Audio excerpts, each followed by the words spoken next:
This is the Greg Bedard Patriots Podcast with Nick Cattles. It is the Greg Bedard Patriots Podcast with Nick Cattles, brought to you by our friends at Athletic Greens, 75 high-quality vitamins to help you start your day right. All right, Greg, before we get into this Colts game, we sit here now 4-4, pretty much the halfway point to the season. Of course, now there's 17 games, so technically not yet, but we are there, about 8.5 games, right? So we're there at the halfway point. And I saw that you have some good news and some bad news for Patriots fans. Let's start with the good news, Greg Bedard. Yeah, good news is they're one spot out of the playoffs. They're right there. I would say that overall, and Nick, I'm sure you would agree with this, that there is a, certain elite class in the NFL, especially in the AFC. Yep. I think you're talking Buffalo, Kansas City.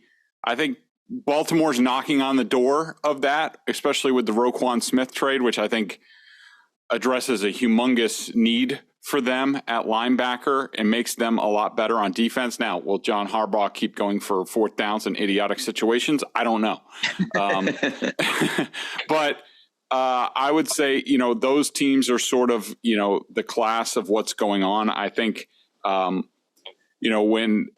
you talk about the Patriots, they're in sort of a large middle group where anything could happen as far as, what happens down the stretch. Like, you can't say, I would say, as far as playoff teams, Tennessee will probably win the South.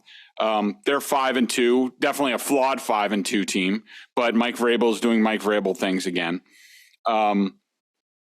Baltimore's leading the North. And then I think you would probably say Miami is sort of, they haven't locked it up yet, but in terms of, that gives you 5 teams in the AFC. And I think, part of the good news is that the Patriots are in a very jumbled middle where they've beaten some of the teams. They're going to face some of the teams, but I think that they have as good a chance as anybody if they get their stuff together.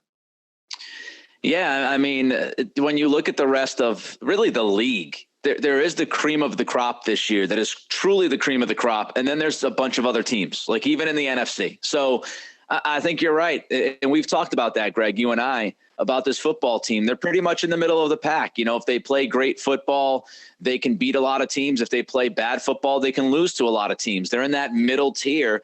And that's what we've seen play out through the first 8 weeks, where, if you play well, you probably, could possibly beat Green Bay there at Lambeau. But if you play bad, you get absolutely smoked by Chicago at home on Monday night. Like that's kind of where they're at. And the Dolphins, I would agree with you. I think they're part of the mix, not the cream of the crop just yet. I want to see them play a little bit more. But I think if you look at the rest of it, the Bengals without Jamar Chase, big time question mark. Their offensive line has been inconsistent. The Colts, I do not believe in. We'll talk about them a little bit later with their movement at quarterback and firing their offensive coordinator this week. The Raiders on paper, tremendously talented. On the field, they haven't won a road game, and they've really, really, really underachieved through the first, several weeks of the season, first 7-8 weeks of the season. So I think you're right. We're right about there. As far as what you're confident in and what you might be worried about with this football team as we reach the halfway point, let's again start optimistic. What are you confident about when you talk about the New England Patriots and when you watch them on film? When I look at the Patriots, I think, and I thought about this for a while. All right, like, what's the thing that I'm banking on the most that I'm like, all right, this will give the Patriots an edge over most teams, including this week against the Colts. And it's just Belichick in general. I think that, look, do I think he's throwing 99 now? No, but I still think he's throwing mid-90s, and he's gotten very crafty. And pretty much every game that the Patriots come out and look, the Bears game is the exception to the rule. And almost every team has one of those games. The Raiders had it last week against the Saints where, it just doesn't work. And it makes you look worse than you really are. That was the Bears game for the Patriots. I thought they overthought a lot of things in that game plan, underthought a lot of things, mostly that they didn't think that there was much chance that the Bears were going to beat them or at least run away with the game. I think that they went into that thinking like we can kind of screw around and do a few things here, including at quarterback, some of the edge stuff on defense. The Bears aren't going to run away from us or anything. So even if we screw up, we can make up for it in the second half. That did not happen. The Bears ran away from them. But in general, Bill, and this is why I never thought like the whole Matt Patricia, Joe Judge thing was going to be a disaster, because Bill is there to oversee everything and sort of direct everything. And you could tell on the sidelines of game day, he is heavily invested in the offense compared to the defense. I mean, he just is. He's basically overseeing the offense. And so, that I always believed that would be the case. And so that has given me confidence on the offensive side of the ball. But, on defense, they're always going to have a good plan, and Bill's always going to have a plan for the team in general that is going to keep them in the game. And like I said, the Bears game was the exception, but 9 times out of 10, the Patriots are going to be in the game. And that gives me the most confidence with this team. Yeah, I mean, look, Belichick, he has done some things that, of course, we've questioned. And, I had my rant last week, and I still stand by that. If they somehow win, 6 games or less, which looks very unlikely at this point, being 4-4, then everything's on the table. If he finishes with, 7, 8, 9 wins, then it's, hey, we got to contend next year. But I do generally believe in the plan that he has week in and week out.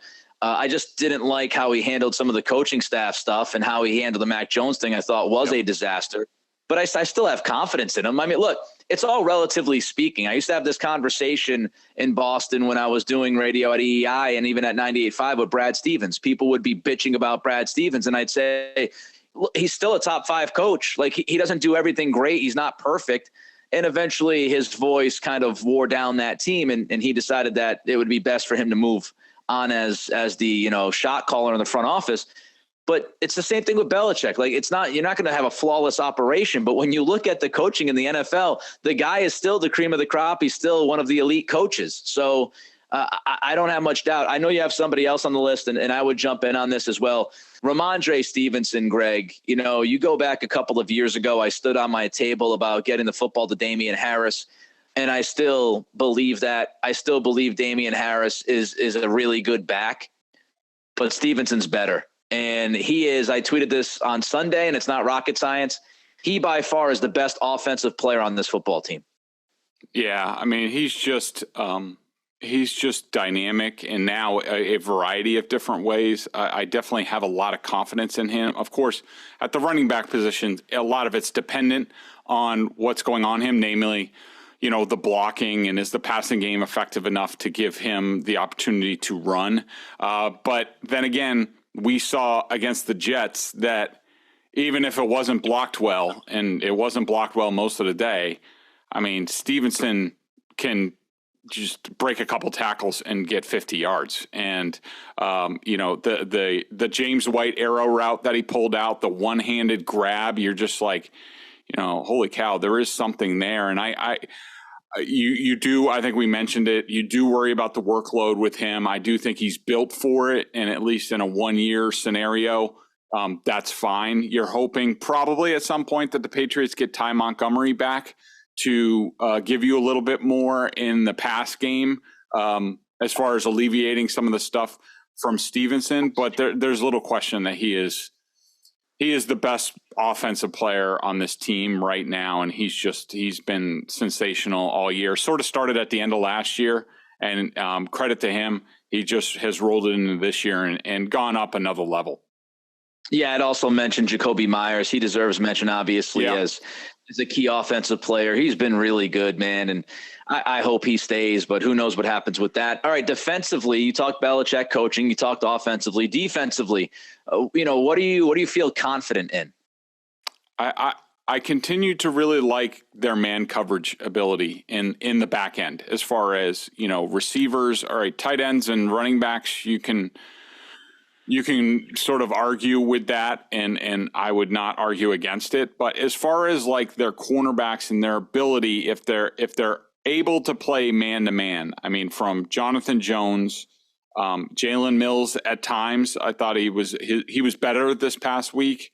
Miles Bryant at times, Jack Jones at times. Most of the time when Jack Jones just has to cover, then, I'm good with that. Now, do I think they're a little thin there? And we talked about the trade deadline and adding another person to the mix at cornerback. Would I have been in favor of that? Yes, because they're one injury away from Jonathan Jones for them to be, really rough at cornerback. But when I watch the film and when they get the opportunity to play man-to-man, and they still do play a lot of man-to-man, that's what they want to do, and they're much worse in zone. That's why they struggle so much with these mobile quarterbacks that they have to worry about running the ball. I really like how they cover man-to-man, and how that plays out against the Buffaloes and the Kansas Cities of the world, I don't know. But for now, these guys cover really well in the back end, these cornerbacks, and they're doing a great job. Now let's talk about your worries, Greg. I'd have to imagine, especially after last weekend, somebody who is a big fan of offensive line play and talks offensive line play. And some people pick on my guy, Greg, about loving the offensive line play. But I've got to imagine that is likely one of the things on your worry list is the guys up front in front of Mac Jones. Yeah, it is. And I put the whole group, but, really, as long as they get David Andrews back, and who knows, he didn't practice yesterday, still dealing with the concussion from the Bears game. It's really the right tackle position. I mean, it's part of the reason why we talked up in the run up to the draft. I was like, they got to draft a tackle, and then they drafted a guard, and that's fine. We've been through that before. And, because I think Trent Brown has, even last week, I mean, he had some issues from time to time, but for the most part, he's been pretty good since week one. He's been really good. I haven't had any issues with Trent Brown. You worry about durability, but that hasn't shown up yet.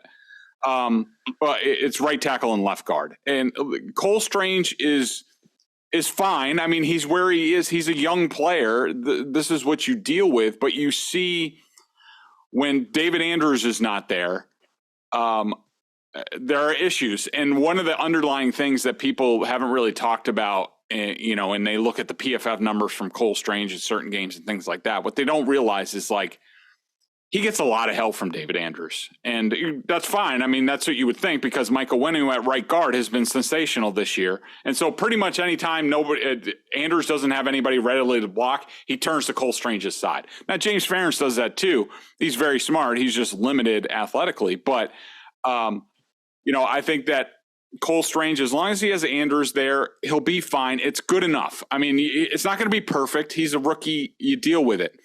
Right tackle's just been pretty much a disaster from day one in training camp with Isaiah Wynn, to the point that they had to bring Marcus Cannon back, who is really slow of foot this time around. They don't really have anything that they can rely on. Yadni Kajust has been here seemingly forever as a third-round pick, yet they will not play him. I don't know why he's on the roster if they won't play him with the issues that they're having at right. Could it be any worse? I mean, really? Could it be any worse? I mean, why not give him a try? But, yeah, offensive line, because of all that, and if the offensive line doesn't play well, the Patriots can't stay balanced. They can't run the ball. There's too much pressure on Mac Jones, who's a pocket quarterback, and things sort of crumble. So, to me, the whole season hinges on the offensive line. Can they get it together? They still have the pieces, but can they get it together? I don't know. I feel like Bill Murray in the movie Groundhog's Day, when he consistently rolls over in bed every morning and I Got You Babe is playing on the radio, and he's going to smash the radio with his hand to stop, I've Got You Babe, because he's living the same day over and over and over and over again, waiting for Punxsutawney Phil. That's the deal with linebacker with this team. I'm living the Bill Murray thing. We talk about it all the time, Greg. We've talked about it for years. We talked about it after the Buffalo Bills absolutely embarrassed and humiliated that defense, not once, but twice. And the final time in the playoffs, as we all know, you and I were screaming for athletic linebackers. You and I were screaming for a guy like Devin Lloyd in the first round. Of course, we were told that Cam McGrone was right around the corner. I'm worried about the second level against mobile quarterbacks because Lamar Jackson's killed him. Justin Fields has killed him. Again, Allen killed them last year. I would just imagine that he's going to kill them again this season. Am I right to be worried about that? Yes. I mean, yeah, I would definitely be worried about that. It's some of the fear factor, a slight fear factor that I had this week against the Colts, in terms of Sam Ehlinger and his athletic ability. But, yeah, absolutely. I mean, I just think, their linebackers, when you look at them, when they have to play faster teams, they have to go into zone. And these guys, they don't do a good job of getting where they need to in their drops. They get exposed against the faster teams. Like, the Patriots look slow as a team. I mean, we saw that against the Bears, where it was just like, wait a minute, this is the same thing as last year. I thought they were getting faster where they are, and they just haven't been able to do that. And I think that's a weakness. It's fine against some of the teams that they play. And, the Patriots even look fast at times, but against the better teams in this league, the better offenses in this league, they just look mediocre. And I think there's a saying, and I've heard Mike Lombardi say it, and I've heard other people say it, that that you don't have a fast team. You're as fast as your middle linebacker allows you to be. And Juwan Bentley is just limited, but he's a guy they gave an extension to, and they would rather him defend well against the run against bigger teams than be able to run around. And we were hopeful that one of those other guys would hit, right? Like before the season started, we said, well, you've got Mack Wilson, you've got McMillan, you've got Tavai, you've got maybe McGrone, who can get healthy and feel better again and be in the mix. And so from a number standpoint, you needed one of those four guys to hit, and really none of them have hit on any consistent basis. And, that's on the staff. Greg and I can sit here and say, well, they just need one to hit and the linebacker might not be bad.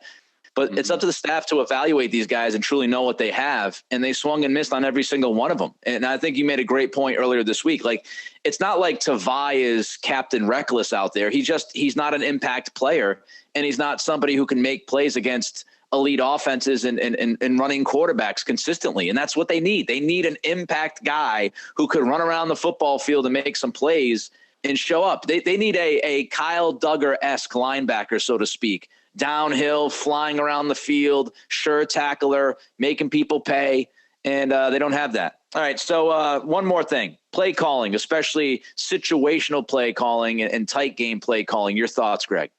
Yeah, I think it's a complete unproven thing. And, Matt Patricia's been an ongoing discussion. He will be. And, you just look at some of the games that they've played this year, and you just look at the Patriots and, have they really been tested yet? Where it's, all right, it's the fourth quarter and you got to go back and forth. They score. Now you got to go down and score. And, the Dolphins game was pretty much out of reach. The Steelers game, they were able to get a lead and just sort of, run that game out. The Ravens, they couldn't match. The Packers were a different game because of, being down quarterbacks. They got ahead of the Lions and the Browns, and those games were over. The Bears game was the Bears game. And then, the Jets game was similar, I would say, to the Lions and the Browns game, where once they got control of the game early in the third quarter, that was it. But we still don't know what this team is like, especially Matt Patricia. How is he going to call games? I mean, it's fine to script the first 15 plays or, what have you, and sort of, game plan for the middle of the game. It's much different in game to say, all right, what's working, what's not working, and then come up with the big plays. He has not been tested, but these games, whether it's, I doubt it's this weekend, and possibly the Jets have a better answer if Zach Wilson doesn't vomit on himself again.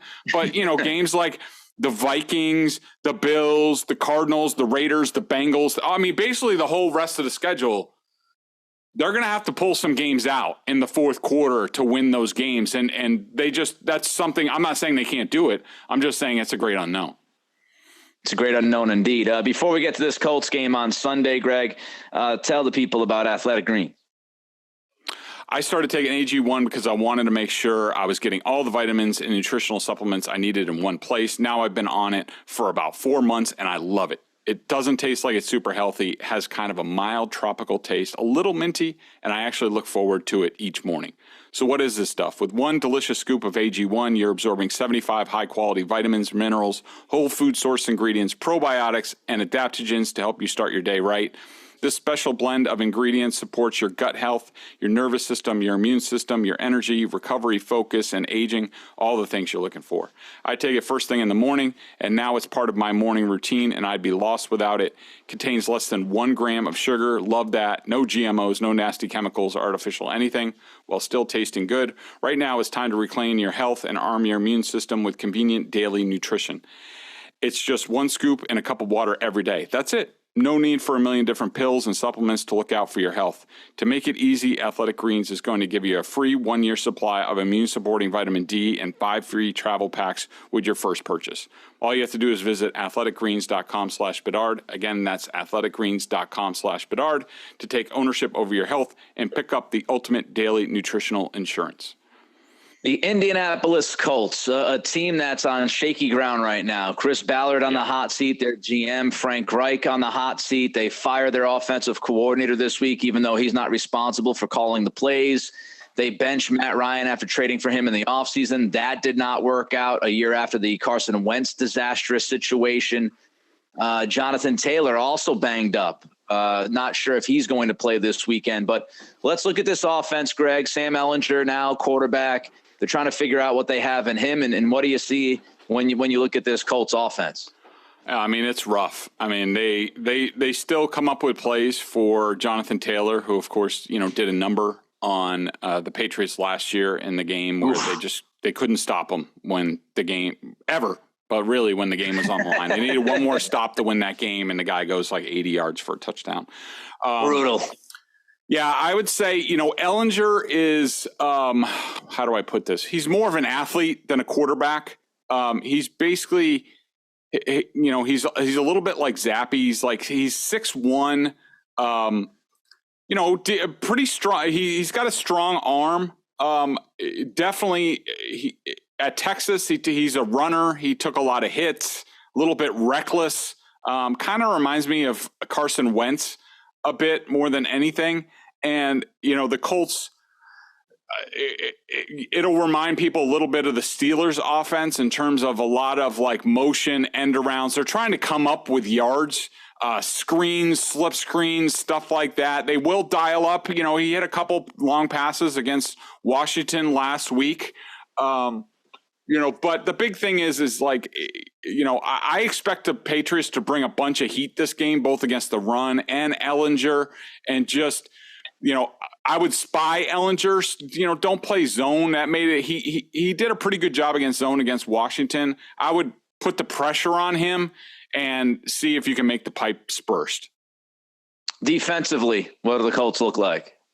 Look, Nick, I think we've talked about this over the years. How does Gus Bradley keep getting jobs?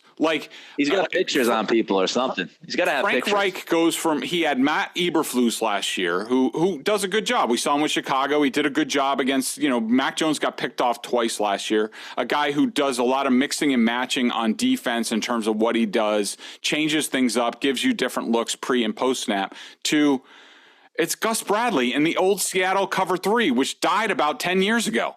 Yet he keeps getting jobs. I mean, they got Stephon Gilmore out there. We all know how Gilmore does when he has to play zone as opposed to man. Now, they will play some man, but, their pass rush isn't, effective enough. It's okay. Their defensive line's okay. Shaq Leonard is not the same guy anymore. He's been dealing with injuries. He's not as fast. They actually moved him. He's not the Mike linebacker anymore. I think he played 29% of the snaps. He's like a package player right now because he's so limited. And it's a rough defense. I would expect the Patriots to be able, this could be their best, against a decent team, not the Browns and the Lions, but this could be their best offensive game. Look, the Colts will try to limit you in terms of big plays and things like that, and that's what that defense is good at. But this is just the same thing. I can't believe Gus Bradley is still employed as a defensive coordinator. We got the pick coming up. Pat's favored by 5 points. The over-under is 39.5. Greg and I got back on the balance beam last week. We're 7-1. Greg, just judging from your comments earlier, I have to imagine you like the Patriots in this spot. Yeah, I do. I think the defense could throw a shutout in this game. I think they'll be able to move the ball enough. Now, we'll see whether they're successful in the red zone. This defense tightens up a bit there. But, yeah, I like the Patriots in this game. I mean, I don't think it's going to be very high scoring. Ellinger might bust a play, or Jonathan Taylor, if he's healthy, might bust a play here and there. But I like the Patriots somewhere in the realm of 24-10, somewhere in there. My score is going to be 23-10. I shit you not. So I'll go Patriots -5. I'll go the under. I agree with a lot of what Greg said. I'll go 23-10.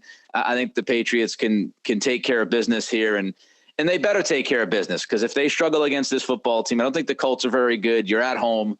And there are going to be opportunities on both sides of the football to take advantage of the Colts. So I like the Pats in this spot, and I think they'll be 5-4 when we talk about them next week. The BSJ member question of the day, $39.99 on the annual plan. All the great Boston sports coverage. Of course, you also get Greg in the chats. You get Greg's film work as well. What's the question for today, Greg? So Victor H says, is this the point of the season when we know what kind of teams this is? Is 8 games enough to stop making excuses and start drawing conclusions? Just checking.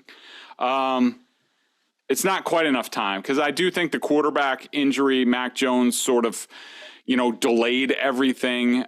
They've done well enough. I wouldn't say I think they've underachieved a little bit. I had them 5-3 at this point. They're 4-4, but they're still in it. I think that the rest of the AFC going down a notch than where we thought they were in the preseason has certainly kept them in the game. Yep. Do we know what kind of team they are? I would say no. I think let's get through this game, and then I think it's the bye week after this game. I think, and then they have the Jets on the other side. No, I mean, I think they're going to be a complete unknown going into that tough final stretch. And a lot of those teams don't have great records or aren't that great on paper, like the Vikings or even the Cardinals and the Raiders. But those teams will challenge the Patriots. They present a lot of difficulties. I would really like them to start getting more ground based and imposing their will. I think that's really the offense should run through Rhamondre Stevenson and the running game, and everything should branch off that. Will Matt Patricia do that? We shall see. Yeah, they get the bye week after this game. Then they've got the Jets at home. And then, of course, you've got that Thanksgiving game against the Vikings in Minnesota, gobble, gobble. And then you've got the Bills, Cardinals, and Raiders after that. So that's how the schedule maps out. And I agree with you. You look at a lot of these teams. Let's give Max some more time coming back from this injury. All the changes in the offseason. But when you look around the league, there's not a lot of great football, folks. There's really not. The Packers are not good right now. The Buccaneers are not good right now. The Rams are not good right now. Some of these teams that we thought would be in the upper echelon, they're just not showing up. He is Greg Bedard. I am Nick Cattles. It's the Greg Bedard Patriots podcast with, you guessed it, Nick Cattles, brought to you by our friends at Athletic Greens. Sunday, Colts, Patriots. We'll see if we're right. Can we move to 8-1 on the season with our picks? We'll check on that and a lot more early next week. Everybody enjoy the football over the weekend. Be good, be safe, and be healthy.